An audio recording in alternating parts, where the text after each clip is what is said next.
श्री महाभारत राधे राधे। पुष्प 23। संजय कहते हैं, राजेंद्र, राजा द्रुपद के यज्ञ से उत्पन्न धृष्टद्युम्न ने द्रोण की इस उद्विग्नता से लाभ उठाकर उन पर बड़े वेग से आक्रमण कर दिया, किंतु आज मरना तो अवश्य है।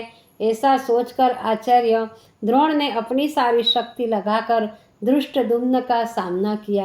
आचार्य ने अभी तक जिन अस्त्रों का प्रयोग नहीं किया था, धृष्टद्युम्न पर उनका प्रयोग करने लगे, किंतु महारथी द्रुपद पुत्र उन सब का दिव्यास्त्रों द्वारा निवारण करने लगा। इसी समय सात्यकी ने भी धृष्टद्युम्न को सहायता दी। युधिष्ठिर की आज्ञा से अन्य महारथी भी द्रोण पर टूट पड़े, लेकिन द्रोण भी उल्कापात की तरह उन महारथियों पर झपटे और उनका नाश करने के लिए ब्रह्मास्त्र का प्रयोग किया, किंतु वीरवर धृष्टद्युम्न ने ब्रह्मास्त्र से ही उसका निवारण कर दिया। द्रोण के इस पराक्रम को देखकर भीम से न रहा गया और उनके रथ के समीप जाकर पुनः पुत्र की मृत्यु की स्मृति को जागृत कर दिया।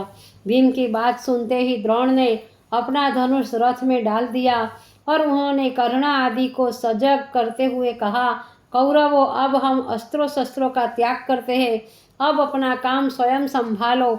इतना कहकर उन्होंने समस्त अस्त्र शस्त्रों को फेंक दिया और रथ की बैठक में प्रभु से ध्यान लगाकर बैठ गए। श्री कृष्ण, अर्जुन तथा सभी के रोकने पर भी धृष्टद्युम्न ने ध्यानावस्था में ही द्रोण के मस्तक को काटकर कौरवों की ओर फेंक दिया और उनका धड़ रथ से नीचे गिर गया।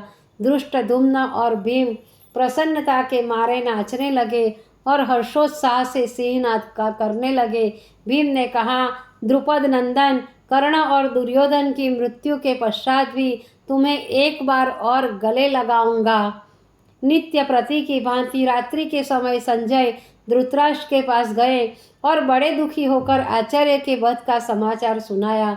इस हृदय विदारक समाचार को सुनकर धृतराष्ट्र बालकों की भांति रो उठे और कहने लगे, हा विधाता, क्या वास्तव में ही तू कौरवों के नाश पर तुला है? शनै शनै कौरवों के समस्त विजय स्तंभ टूटे जा रहे हैं। कुछ समय पहले महात्मा भीष्म गए और आज आचार्य भी कौरवों को अनाथ कर गए। अब कौरवों की विजय होना असंभव है। उन्होंने संजय से पूछा, हे संजय, अस्त्र शस्त्रों की विद्या से आचार्य धर्मनिष्ठ अपने पिता का वध का समाचार सुनकर अश्वत्थामा ने क्या कहा और कौरव सेना की क्या दशा हुई? संजय ने कहा, हे कुरुश्रेष्ठ, आचार्य द्रोण की मृत्यु से कौरवों को बड़ा शोक हुआ। वे अनाथ की तरह इधर उधर भटकने लगे और विलाप करने लगे। उनके युद्ध का उत्साह जाता रहा। दुर्योधन आदि महारथी और समस्त सैनिक युद्ध छोड़कर भाग निकले।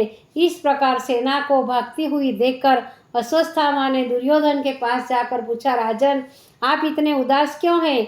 सारी सेना युद्ध स्थल को छोड़कर कहाँ और क्यों भागी जा रही है? और दिन तो इससे भी भयानक युद्ध हुए हैं, लेकिन सेना की ऐसी अस्त व्यस्त दशा किसी भी दिन नहीं हुई। इस सब का क्या कारण है? तब कृपाचार्य ने धृष्टद्युम्न द्वारा आचार्य के वध का सविस्तार समाचार सुनाया।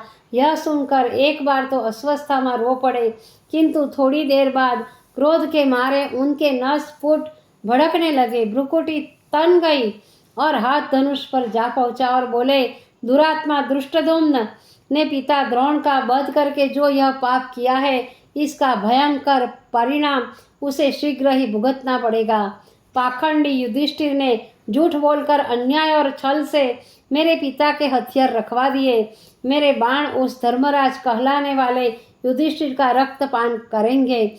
मैं धर्म की शपथ ग्रहण करके प्रतिज्ञा करता हूँ कि संपूर्ण पांचालों का नाश किए बिना मैं स्वयं भी जीवन धारण नहीं करूँगा।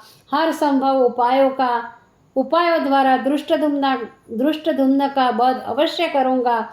इतना कहकर अश्वत्थामा ने पवित्र जल से आचमन कर मंत्रोच्चारण करते हुए नारायणास्त्र का आह्वान किया। नारायणास्त्र के प्रकट होने पर समस्त भूमंडल डगमग डोलने लगा। पहाड़ आपस में टकरा टकरा कर गिरने लगे। सागर में उताल हिलोरे उठकर सृष्टि को जलमग्न करने लगी। आकाश में वज्रनाद होने लगा, प्राणी मात्र भयभीत हो गया।